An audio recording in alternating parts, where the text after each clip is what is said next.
소리겠나 박자 잠에 소리겠나 박자 나 포테디 itu 포테디에 자야 돼. 포테 알라비도 포테라기도 포테라기. nama tante taya tatara tare di bagi edi du chapto daro ade jaga nau chaya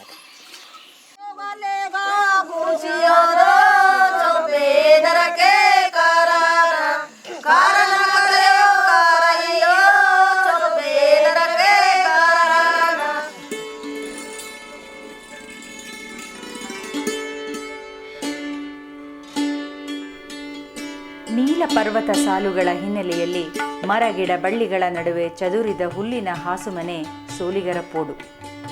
Soliga ಜನಾಂಗ ಮೈಸೂರು ಜಿಲ್ಲೆಯ ಹೆಗ್ಗಡದೇವನಕೋಟೆ, ಹುಣಸೂರು, ಕೊಡಗು ಜಿಲ್ಲೆ, ಚಾಮರಾಜನಗರ ಜಿಲ್ಲೆಯ ಯಳಂದೂರು, ಕೊಳ್ಳೇಗಾಲ, ಗುಂಡ್ಲುಪೇಟೆ, ಸತ್ಯಮಂಗಲ, ಬಿಳಿಗಿರಿ ರಂಗನ ಬೆಟ್ಟಗಳ ದಟ್ಟಾರಣ್ಯದ ನಡುವೆ ಹಾಗೂ ಮಲೆ ಮಹದೇಶ್ವರ ಬೆಟ್ಟಗಳ ನಡುವಿನ ಕಣಿವೆ ಹಾಗೂ ಹೆಗ್ಗಾಡಿನ ಹಲವು ತಾಣಗಳಲ್ಲಿ ತಮ್ಮ ನೆಲೆ ಕಂಡುಕೊಂಡಿದ್ದು ಅನಾದಿ ಕಾಲದಿಂದಲೂ ಬದುಕಿ ಉಳಿದಿರುವ ಸೋಲಿಗರು ಸಾಂಸ್ಕೃತಿಕವಾಗಿ ಒಂದು ಅಪೂರ್ವ ಜನಾಂಗ, ಒಂದು ಆದಿಮ ಬುಡಕಟ್ಟು.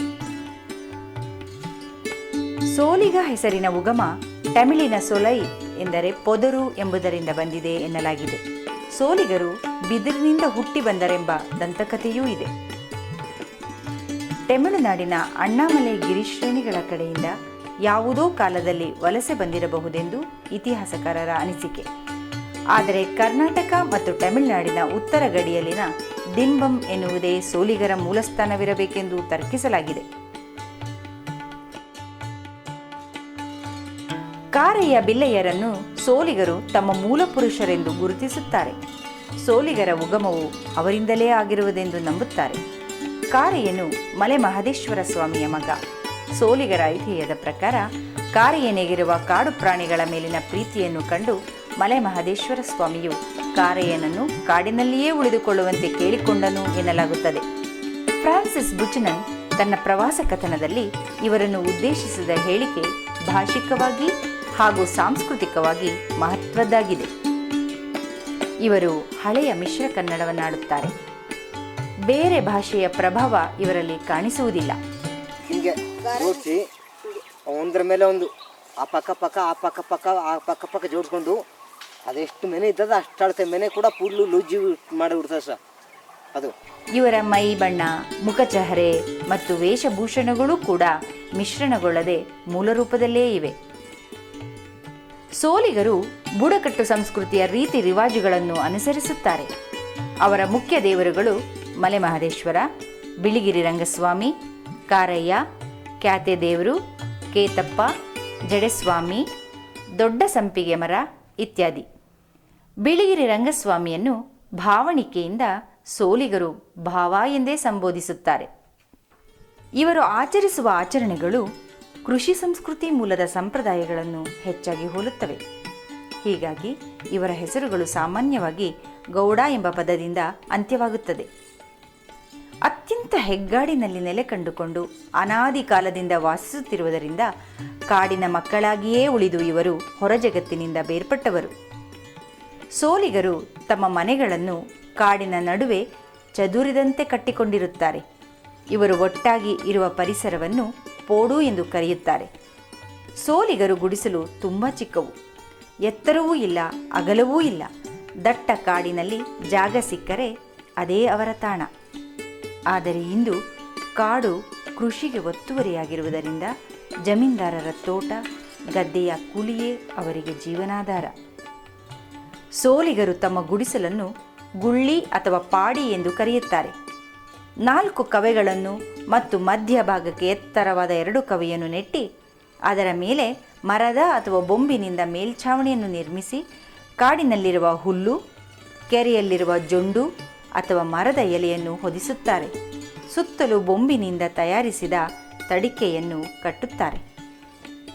ಕತ್ತಲಾಗುವ ಮೊದಲು ಊಟ ಮಾಡಿ ಗುಡಿಸಲಿಂದ ಈಚೆಗೆ ಬರುವ ಇವರು ರಾತ್ರಿ ಹೊತ್ತು ದೀಪ ಬೆಳೆಸುವುದು ತುಂಬ ಅಪರೂಪ. ಚಂದ್ರನ ಬೆಳಕಿನಲ್ಲಿ ಇವರ ಹಾಡು, ಕುಣಿತ, ದುಡಿತದ ದಣಿವಾರಿಸಿಕೊಳ್ಳಲು, ನೋವುಗಳನ್ನು ಮರೆಯಲು ರಾತ್ರಿ ಹೊತ್ತು ಸಾಮೂಹಿಕ ಕುಣಿತ ಮತ್ತು ಹಾಡುಗಳಿಗೆ ಪರವಶರಾಗುತ್ತಾರೆ.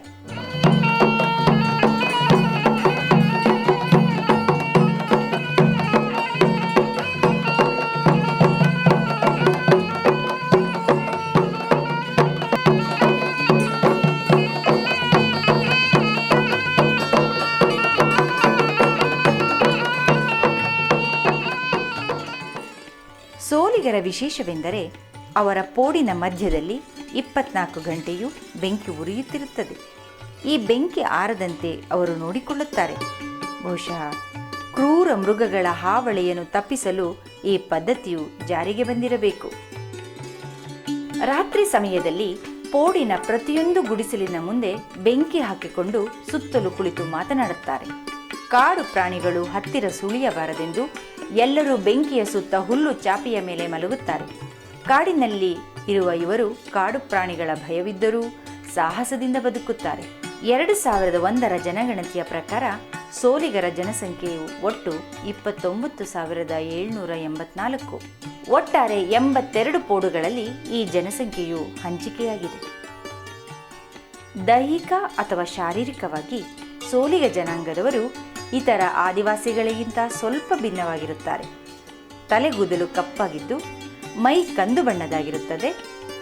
ನೀಳವಾದ ಮೂಗು ಮತ್ತು ಮೂಗಿನ ತುದಿ ಅಗಲವಾಗಿದೆ. ಮಧ್ಯಮ ದಪ್ಪದ ತುಟಿಗಳು, ಗುಂಗುರು ಕೂದಲು, ಮುಖ ಮತ್ತು ಮೈ ಮೇಲೆ ಅತಿ ವಿರಳ ಕೂದಲು. ಸುಮಾರು 4.5 ಅಡಿಯಿಂದ 5.5 ಅಡಿಯ ಮಧ್ಯಮ ಎತ್ತರದ ಜನಾಂಗ.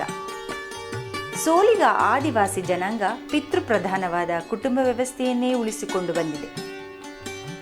ಇವರು ಪರಂಪರಾಗತ ವ್ಯವಸಾಯದ ಜೊತೆಗೆ ಜೇನು ಕೊಯ್ಯುವುದು, ಮೀನು ಬೇಟೆ, ಗೆಡ್ಡೆಗೆಣಸು ಕೀಳುವುದು, ಕಾಡು ಮರದ ಹಣ್ಣು ಕೀಳುವುದು ಮುಂತಾದ ಕೆಲಸವನ್ನು ಮಾಡುತ್ತಾರೆ. ಮರದ ಮೇಲೆ ಗುಡಿಸಲು ಕಟ್ಟಿಕೊಂಡು ತಮ್ಮ ಬೆಳೆಯನ್ನು ಕಾಡು ಪ್ರಾಣಿಗಳಿಂದ ರಕ್ಷಿಸುತ್ತಾರೆ. ಇವರ ಪ್ರಿಯ ಹವ್ಯಾಸವೆಂದರೆ ಜೇನು ಕೀಳುವುದು. ಸೋಲಿಗರ ವ್ಯವಸಾಯವು ಅವರು ನಂಬಿರುವ ನಂಬಿಕೆ ಹಾಗೂ ಧಾರ್ಮಿಕ ಪದ್ಧತಿಗೆ ಬದ್ಧವಾಗಿ ನಡೆಯುತ್ತದೆ.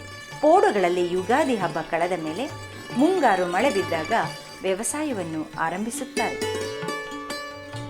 ಸೋಲಿಗರಲ್ಲಿ ಯಾವುದನ್ನೂ ಲೆಕ್ಕಿಸದವನು ಕುಲವನ್ನು ಮತ್ತು ಕುಲ ಪಂಚಾಯಿತಿಯನ್ನು ಲೆಕ್ಕಿಸುತ್ತಾನೆ.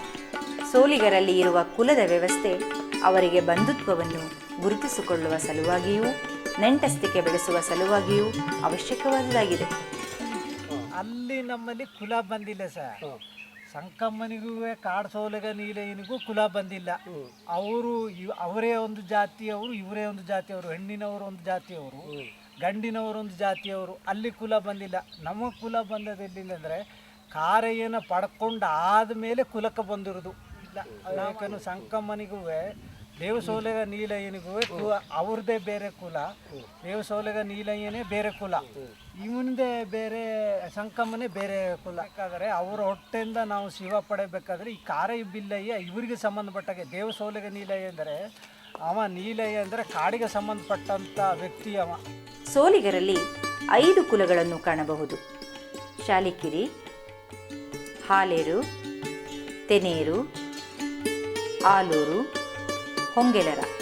ಈ ಜನಾಂಗ ಅವರದೇ ಭಾಷೆಯಲ್ಲಿ ಹಾಡು ಕಥೆಗಳನ್ನು ಕಟ್ಟಿದ್ದಾರೆ. ಜನಾಂಗದ ಸಾಂಸ್ಕೃತಿಕ ವೀರರನ್ನು ಕುರಿತ ಮಹಾಕಾವ್ಯವನ್ನೂ ಹಾಡುತ್ತಾರೆ. ಸೋಲಿಗರಲ್ಲಿ 4 ರೀತಿಯ ವಿವಾಹ ಪದ್ಧತಿಗಳಿವೆ. ಬಲವಂತ ವಿವಾಹ, ಅಪಹರಣ ವಿವಾಹ, ವಿನಿಮಯ ವಿವಾಹ, ಜೀತ ವಿವಾಹ. ಹುಡುಗಿ ಮನೆಗೇನೆ ಹುಡುಗ ಹೋಗಿ ಒಂದು 3 ವರ್ಷ ಕೆಲಸ ಮಾಡ್ತಾರೆ. ಅವರ ಹುಡುಗಿ ಮನೆಗೆ ಹೋಗಿ ಸೇರ್ಕೊಳ್ತಾರೆ ಗಂಡು. ಅಲ್ಲಿ ಒಂದು 3 ವರ್ಷ ಅವ್ರು ಏನು ಕೆಲಸ ಹೇಳ್ತಾರೋ, ಈ ಥರ ಜಮೀನು ಕೆಲಸ, ಕೂಲಿ ಕೆಲಸ, ಎಷ್ಟು ಕೆಲಸ ಮಾಡ್ಬೇಕು ಅಷ್ಟೆಲ್ಲ ಕೆಲಸ ಮಾಡಿ ಒಂದು 3 ವರ್ಷ ತನಕ ಆ ಹುಡುಗಿ ಮನೆಯಲ್ಲೇ ಇದ್ದು, ಆಮೇಲೆ ಹುಡುಗನಿಗೆ ಸಂಬಂಧನ ಅತ್ತೆ ಮಾವನೇ ಬೆಳೆಸ್ಕೊಂಡು ಇವನು 3 ವರ್ಷ ಗೈತಾ ಇದ್ದಾಗೇ ಹುಡುಗಿ ಸ್ವಲ್ಪ ಇವನ ಮೇಲೆ ಮನವೊಲಿಸ್ಕೊಂಡು ಆಮೇಲೆ ಮದುವೆಲ್ಲ ಹಾಕ್ಕೊಂಡು ಆಮೇಲೆ ಮಾಡ್ತಾರೆ. ವರದಕ್ಷಿಣೆ ಅದು ಇಲ್ಲ. ಹುಡುಗಿಗೆ ಇವಾಗ ಹುಡುಗಿ ಕೊಟ್ಟು ವರದಕ್ಷಿಣೆ ಕೊಡಬೇಕಂತ ಕೇಳ್ತಾರೆ ಸರ್. ಇತ್ತೀಚೆಗೆ ಸ್ವಲ್ಪ ನಮ್ಮವರು ಸ್ವಲ್ಪ ಅಥವಾ ಹಬ್ಬದಲ್ಲಿ ಏನಾದರೂ ಇಷ್ಟಪಟ್ಟು ಏನಾದರೂ ಅವರು ಬೆಳಗಾನು ಹಬ್ಬ ಮಾಡಿ ಕುಣಿದು ಮಾಡಿ ಆಡೋಕ್ಕೆ ಬೆಳಗಾಗ ಇಂಥ ಹುಡುಗನ ಮನೆಗೆ ನಾನು ಹೊಂಟೈತೀನಿ ಅಂತ ಬಂದುಬಿಟ್ಟಿದ್ದೆ. ಇದೇ ಹಿಂದೆ ನಡೆದಿರೋಂಥ ಪದ್ಧತಿ ಪ್ರಕಾರನೇ ನಮಗೂ ಬಂದಿರೋದು. ಇಲ್ಲ ಇದರಲ್ಲಿ ಫಿಲಂ ಪ್ರಕಾರ ಅಲ್ಲ ಇದು ನಮ್ಮದು. ಸೋಲಿಗರಲ್ಲಿ ಹೆರಿಗೆ ಮಾಡಿಸುವ ವಿಧಾನವೂ ವಿಶಿಷ್ಟವಾಗಿದೆ. ಆಧುನಿಕ ಕಾಲಕ್ಕೂ ಸಲ್ಲುವಂಥದ್ದಾಗಿದೆ. ನನ್ನ ಹೆಸರು ಜಡೆಮಾದಮ್ಮ ಅಂತ. ಜಡೆಮಾದಮ್ಮ ಎಲ್ಲೆಲ್ಲಿದ್ದರೂ ಬರ್ತಾ ಇದ್ದೀವಿ. ಅದಕ್ಕೆ ಎಲ್ಲಾದರೂ ಕೇಳಿದ್ರು ಜಡೆಮಾದಮ್ಮನ ಕರ್ಕೊ ಈ ಸುಧಾನ್ ಶುಡ್ಡ ಆಗಿಟ್ರೆ ವಿನಯ ಆಗಿಟ್ರು ಅವರೆಲ್ಲ ಇದ್ದಾಗ ಜಡೆಮಾದಮ್ಮ ಜಲ್ಲೇಸಿದ್ದಮ್ಮ ಇಬ್ಬರನ್ನ ಕರ್ಕೊಂಡು ಬನ್ನಿ, ಅವ್ರ ಹತ್ರ ಹೋಗಿ ನೀವು ನಮ್ಮ ಹತ್ರ ಬರಬೇಡಿ ಹಾಗಂತಿದ್ರು. ಹಾಸ್ಪಿಟ್ಲಿದ್ದು ಇವಾಗ ಹಾಸ್ಪಿಟ್ಲ್ ಇರುತ್ತದು. ಆವಾಗ ಹಾಸ್ಪಿಟ್ಲೇ ಇಲ್ಲೇ ಮನೇಲಿಯೇ ನಾವು ಹೆರಿಗೆ ಮಾಡ್ಕೊಂಡು, ಕಾಡಿನಲ್ಲಿಯೇ ಡೆಲಿವರ್ ಆದರೆ ಅಲ್ಲಿಯೇ ಹೊಟ್ಟೆ ನೋವು ಬಂದರೆ ಅಲ್ಲಿಯೇ ಡೆಲಿವರ್ ಮಾಡಿಕೊಂಡು, ಮಚ್ಚು ಇದ್ದಾರೆ ಮಚ್ಚಿನಲ್ಲಿಯೇ ಮಗುವಿನ ಉಕ್ಕುಳ ಬಳಿ ಕಟ್ ಮಾಡಿ ಎತ್ತುಕೊಂಡು ಈಗ ತೊಂಡೆ ಕಟ್ಕೊಂಡು ಬರೋದು. ಮಗುನ ಎತ್ಕೊಂಡು ಬಂದು ಇಲ್ಲಿ ಮನೆಯಲ್ಲಿ ನೀರು ಇಸ್ಕೊಂಡು ಅದು ಖಾರ ನೀರು, ಈ ಬೆಳ್ಳುಳ್ಳಿ ಮೆಣಸಿನ ಖಾರ ಮಾಡಿ ಕೊಡೋದು, ತಿನ್ನೋದು, ಅದೇ ಕೆಲಸ ನಾವು ಮಾಡ್ತಿದ್ರು. ಈಗ ನಾವು ಕೂರಿಸಿ ಮಾಡಿದೆವು. ಹಾಗೆಂದರೆ ಆ ನಾರ್ಮಲ್ಗೆ ಐತೆ ಮನಗಿಸಿದರೆ ಈ ಮಗು ಮೇಲಕ್ಕೆ ಉಂಟೈತೆ, ತುಂಬ ಕಷ್ಟ ಅದರಲ್ಲಿ ಅಪಾಯ. ಮಗು ಏರ್ತಂದರೆ ಬಾರಿ ಇಲ್ಲಿಗೆ ಏರ್ತಂದ್ರೆ ಮಗುವಿಗೆ ತುಂಬ ಅಪಾಯ, ಆಗ ತಾಯಿಗೂ ಅಪಾಯ.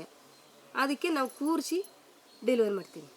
ಕೂರಿಸಿ ಮಾಡಿದರೆ ಆಗ ನಾರ್ಮಲ್ನಾಗೆ ಮಗುವನ್ನು ನಾರ್ಮಲ್ನಾಗೈತೆ. ಆದ್ದರಿಂದ ನಾವು ಏನೂ ತೊಂದರೆ ಇಲ್ಲ. ಕಾಡಿನಲ್ಲಿ ಮತ್ತು ಇತರೆ ಕೆಲಸಗಳಲ್ಲಿ ಕಳೆದ ದಿನವನ್ನು ಅವರು ಸಂಜೆಯಾದಂತೆ ಹಾಡಿ ಕುಣಿದು ಮೆಲುಕು ಹಾಕುತ್ತಾರೆ. ಇದು ಅವರಿಗೆ ಮನರಂಜನೆಯ ಜೊತೆಗೆ ತಮ್ಮ ಆಚಾರಗಳನ್ನು ಉಳಿಸಿಕೊಳ್ಳುವ ವಿಧಾನವೂ ಹೌದು. ಇಂತಹದೇ ಅವರ ಜೀವನದ ಒಂದು ಭಾಗವಾಗಿರುವ ಗೋರುಕಾನ ಹಾಡು. ಗೋರುಕಾನ ಅಂದರೆ ಜೇಡರ ಬಲೆ. ಈ ಹಾಡು ಅವರ ಜೀವನವನ್ನು ಬಿಂಬಿಸುತ್ತದೆ. ಅವರ ಜೀವನದಲ್ಲಿ ನಡೆಯುವ ಎಲ್ಲ ಅಂಶಗಳು ಹೇಗೆ ಒಂದಕ್ಕೊಂದು ಬೆಸೆದಿವೆ ಎಂದು ಈ ಹಾಡು ಸೂಚಿಸುತ್ತದೆ. ಈ ಹಾಡು ಅವರ ದಿನನಿತ್ಯದ ಕಾಡಿನ ಸಂಪನ್ಮೂಲ ಸಂಗ್ರಹಣೆಯ ಸಾಹಸಕತೆಯನ್ನು ಚಿತ್ರಿಸುತ್ತದೆ. ನನ್ನ ಹಂಗಮ್ಮನ ತಲೆಯಿಂದ ಅವು ಮಾಡಿದಂಥ ಆಟ ಇದು ಗೋರು ಕೊನ ಕುಣಿತ. ಹಾಡು ಕುಣಿತ ಎರಡೂ ಜೊತೆ ಸೇರಿ ಮಾಡ್ತಾ ಇದ್ದೇವೆ.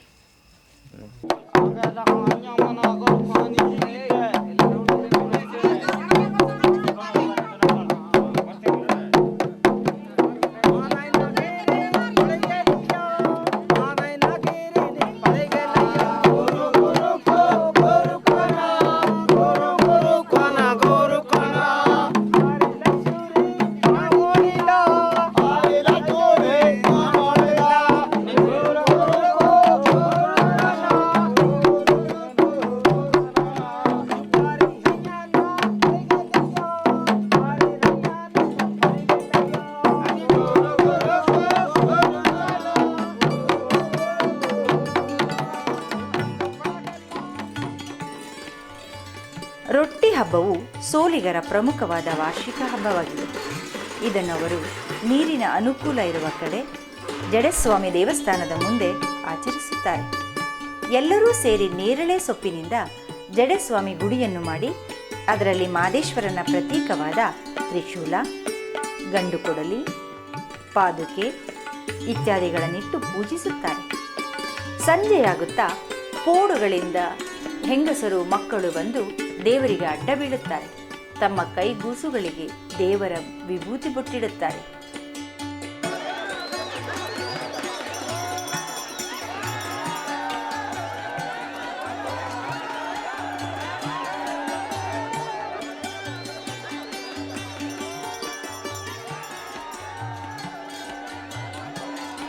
ಪೂಜಾರಿ ದೇವರಿಗೆ ಎಡೆಯಿಟ್ಟ ನಂತರ ಪೂಜಾರಿಯು ತೀರ್ಥ ಹಾಕಿ ಧೂಪಾರತಿಯನ್ನು ಪಂಕ್ತಿಗೆ ತೋರಿಸಿದ ಮೇಲೆ ಊಟ ಆರಂಭವಾಗುತ್ತದೆ. ಮೊದಲು ಸೋಲಿಗರು ಕುಮರಿ ಬೇಸಾಯ ಮಾಡುತ್ತಿದ್ದರು. ಈ ಕೆತ್ತು ಬೇಸಾಯ ಕಾಡು ಹೆಚ್ಚಿದ್ದಾಗ ನಡೆಯುತ್ತಿತ್ತು. ಆದರೆ ಇಂದು ಈ ಕೃಷಿಯೂ ಇಲ್ಲ, ಬೇಸಾಯವೂ ಇಲ್ಲ. ಹೀಗಾಗಿ ಸೋಲಿಗರಿಗೆ ಕೂಲಿ ಮತ್ತು ಅರಣ್ಯ ಇಲಾಖೆಗಳ ಕೆಲಸಗಳು ಸರ್ವೇ ಸಾಮಾನ್ಯವಾಗಿವೆ. ಸುಮಾರು ವರ್ಷಗಳು ಸೋಲಿಗರು ಯಾವುದೇ ಸಾರ್ವತ್ರಿಕ ಶಿಕ್ಷಣವಿಲ್ಲದೆ ಬದುಕಿದವರು. ಇತ್ತೀಚೆಗೆ ಸರ್ಕಾರದಿಂದ ಪ್ರಯತ್ನದಿಂದ ಮಕ್ಕಳು ಶಾಲೆಗೆ ಹೋಗಲು ಪ್ರಾರಂಭಿಸಿದ್ದಾರೆ. ಸರ್ಕಾರಿ ಯೋಜನೆಗಳು ಅನುಷ್ಠಾನಕ್ಕೆ ಬಂದಿದ್ದರೂ ಇವರು ಆರ್ಥಿಕ ಸಬಲತೆಯನ್ನು ಕಂಡುಕೊಳ್ಳಲು ಸಂಪೂರ್ಣವಾಗಿ ಸಾಧ್ಯವಾಗಿಲ್ಲ.